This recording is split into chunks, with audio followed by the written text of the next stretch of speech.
Moge hidup setiap hari. Jalannya kebutuhan jalan batu. Oke semua orang, saya coba berbicara bahasa Indonesia. Tapi jika saya salah, maaf. Ada Indonesian saya enggak tahu. Saya coba dengan translate. Ayo, let's go kubu jalan batu.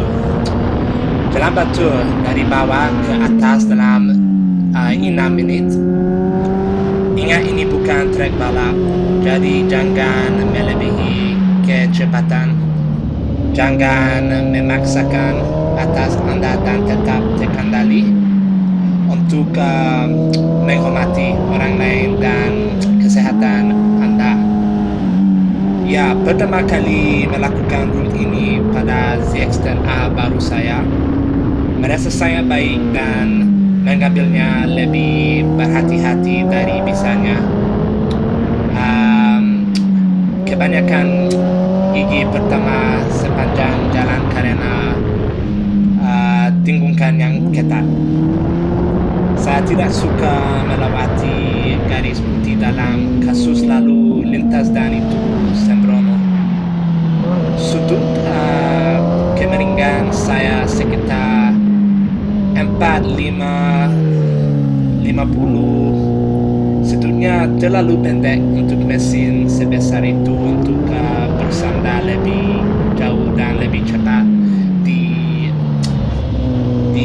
205 hingga 600 cc Anda bisa lebih mudah. Tapi ZX-10R sedikit berat. Saya pelan-pelan.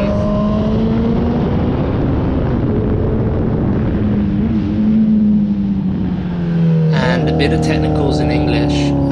These tight corners here, I'm trail braking. I always trail brake, very light pressure, and I'm releasing it as I'm coming to the apex and slowly accelerating as I'm releasing that brake in these corners. I also learned from one of my riders, friends in Mandalika, to downshift a little bit earlier with these kinds of bikes, these 4 cylinders with high gears, and let the bike roll in so you don't have to brake as hard, which minimizes risk of locking up the tires, skidding, losing traction.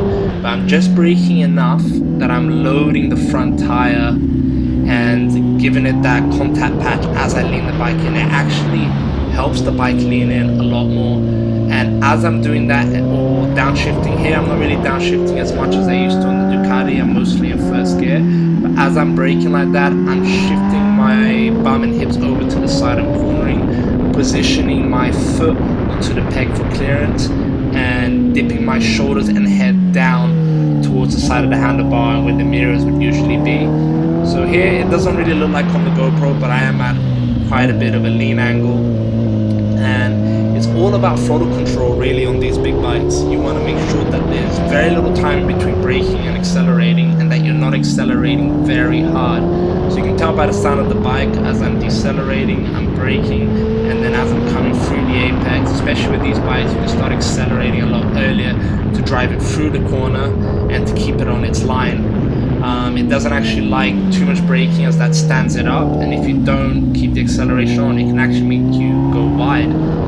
So it was really fun getting to know this bike on this route, and yeah, it's so good. I use a little bit of back brake sometimes, especially mostly on the left corners, because the feet position doesn't really matter to open the knee out. I use a little bit of back brake if I feel the bike is going a bit wide, while still holding the maintenance throttle. And yeah, make sure you look way ahead, look through the corner. As you can see, the GoPro is on my helmet. You can see that every time I'm cornering, where the GoPro is looking is where I'm looking, which is all the way through, all the way around the corner. So yeah, that's how I ride. I try and keep the RPM on these slow, tight corners above 5,000. 5,000 at minimum. More than that and the bike can feel a bit like wobbly and actually lose too much power and momentum to carry you through at that lean angle. And also with trail braking, you can manage your risk a lot more. If something pops up in the corner, you already have some big pressure. Remember, the brakes can accept a load of pressure, but just not suddenly or abruptly. So that's why trail braking is not just for track, it saves you on the road. Downshifting ahead of time so you're in the right RPM and rolling the bike in makes it smoother and less harsh for you and your arms. I don't get any hand or arm pumps from riding like this.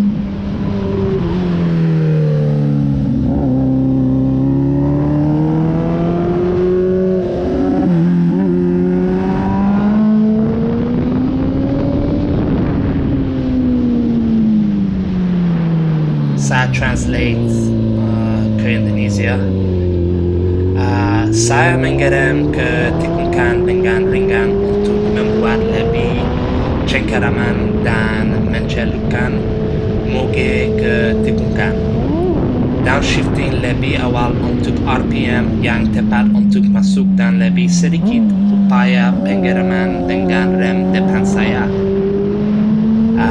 Menggeser tubuhku ke posisi menunggu saat mengerem di lintasan lurus. Saya hanya menggunakan rem belakang jika motor sedikit melebar di tikungan kiri, sementara saya menjaga gas perawatan tetap menyala. Memastikan mata saya tetap fokus di ujung sel dan jauh ke depan untuk manajemen masalah dan siap.